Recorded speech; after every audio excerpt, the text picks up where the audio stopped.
Et c'est un Dvar Torah que j'ai entendu et qui m'avait beaucoup plu il y a à peu près 14 ans en Beth Knesset Eni à Beit Vegan à Yerushalayim. J'ai pu aussi le redire aussi quelques années plus tard dans un Beth Knesset Ashkenaz. Il manque quelques points à Manu, alors je me suis dit si déjà il a dit et tout c'est bien, je vais aussi compléter ce qu'il a dit. Donc il a dit 2 tafkidim, etc.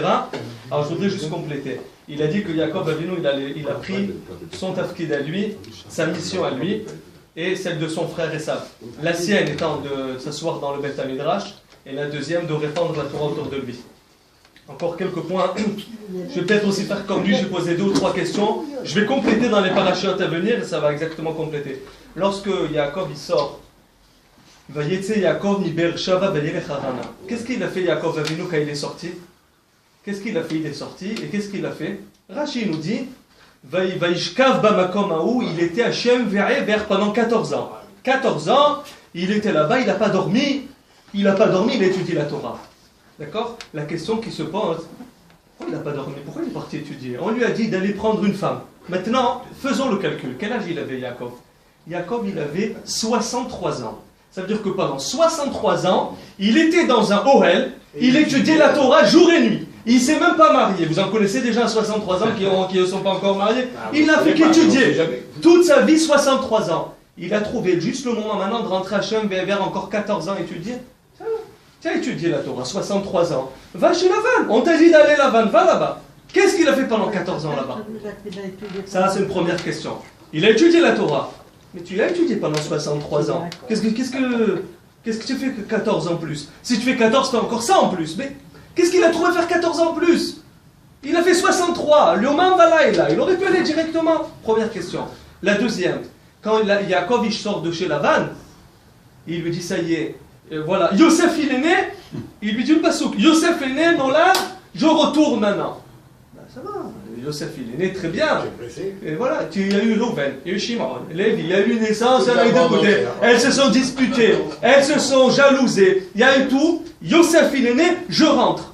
Yosef, qu'est-ce qu'il a exactement? Alors Rachid dit que Esav c'est de la paille et Yosef c'est une étincelle, il va brûler. Mais qu'est-ce qu'il a vu dans Yosef? Ça c'est une deuxième chose.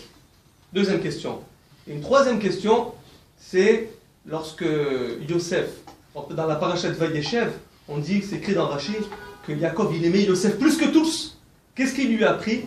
Il lui a appris les 14 ans qu'il a étudié à Shem Ve'ever. Le Rachid dit là-bas. Pourquoi tu as besoin de lui dire? Apprends-lui 63 ans, les malachim, il les voyait dans son Ohel. Tu as besoin de lui apprendre juste les 14 ans de Shem Ve'ever. Alors, je complète vraiment la lignée, c'est son Dvar Torah, mais comme j'étais juste là, j'ai atterri sur ce qu'il a dit. Au moment, comment ça s'est passé? Adam Arishon, il était dans le Gan Eden. Il avait un habit qu'Hachem lui a fait en or. Cet habit-là, c'est le sémel, c'est le symbole du travail Bachos. Lorsqu'il était dans le Gan Eden, Hachem lui a dit tu es là. Quand il a sorti du Gan Eden, il l'a expulsé, il lui a fait un habit.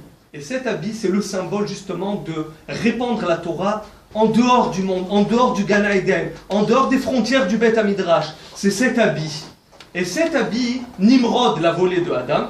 Et qui c'est qui l'a volé à Nimrod? Esav. Et Yaakov Avinu, il a porté cet habit au moment où il portait les brachot. Il a mis cet habit-là, justement, que Yaakov, Yitzhak, il a touché l'habit. Il a touché, il lui a dit, au moment où il a mis l'habit, à cet moment-là, cet instant-là où il a mis l'habit, il a pris le tafkid de Esav. Lorsqu'il a mis l'habit, il a pris le tafkid de ce symbole-là de Bachutz. Et tout de suite après, Vayetze Yaakov. Dès qu'il prend l'habit, on lui dit, monsieur, 63 ans, tu sors, Vayetze. Donc, Vayetze Yaakov, il doit tout de suite quitter. Mais pour quitter, il a compris une chose. Les 63 ans qu'il avait étudié, c'était 63 ans de Yaakov Ishtam Yoshev Oalim. Il pensait qu'il a resté toute sa vie au Beth Midrash. Maintenant, il va dans la Toum'a, chez Lavan, il va se battre en dehors des frontières du Beth Midrash. Là, il apprend 14 années, c'est pas le même limoud. C'est un limoud où il ne dort pas, il arrête de dormir avec Mesirot Nefesh. C'est un limoud qui va lui permettre de continuer ce nouveau tafkid qu'il a eu. C'est 14 années. C'est pour ça que ce n'était pas le même des 63 ans. Il est parti 14 ans chez Ve'ever pour se préparer ce que Esav ne s'était pas préparé. Et ce tafkid, il a donné à Yosef. Ce tafkid, il a donné, qu'il a récupéré de Esav, il a donné à Yosef. C'est pour ça que dès que Yosef est né, il a dit maintenant que j'ai Yosef, je peux combattre Esav. Donc d'abord, il a vu que Yosef est né, il a pu retourner. Et c'est pour ça que Esav, dès qu'il voit qu'il revient à la maison, il revient, Vaishlach Yaakov, dès qu'il revient, c'est là où il y a la grande bataille entre Yaakov et Esav. Parce que tant qu'il était chez Lavan, il aurait pu venir là-bas chez Lavan faire la guerre. Non, tant que tu es là-bas, ça va. Mais tu reviens à la maison, ah, non. Il lui dit, je reviens à la maison, c'est vrai, mais lui, Yosef, c'est lui qui va continuer cette mission-là. Et quand il l'a fait, c'est pour ça que Yaakov, il est venu, il a donné à Yosef ces 14 années de Shem Ve'ever, il les a transmis à Yosef uniquement. Et Yosef, qu'est-ce qu'il a dû faire? Partir, c'est la même chose en exil, en Mitzraïm, pour continuer ce tafkid seul en Mitzraïm et répandre la Torah là-bas en Mitzraïm. Donc, ça s'est passé donc de Esav et Yaakov. Yaakov l'a transmis à Yosef, et c'est pour ça que les frères, ils étaient jaloux de leur frère Yosef, parce qu'ils ont compris que lui, il avait une mission spéciale. Voilà. Donc là, j'ai fini le Zvar Torah, et puis puisqu'il a dit, je vais encore juste un tout petit mentionner sur mon grand-père, que j'avais parlé la dernière fois, j'ai encore une personne qui me mentionne chaque année, pour montrer combien il a réussi à imprégner des gens.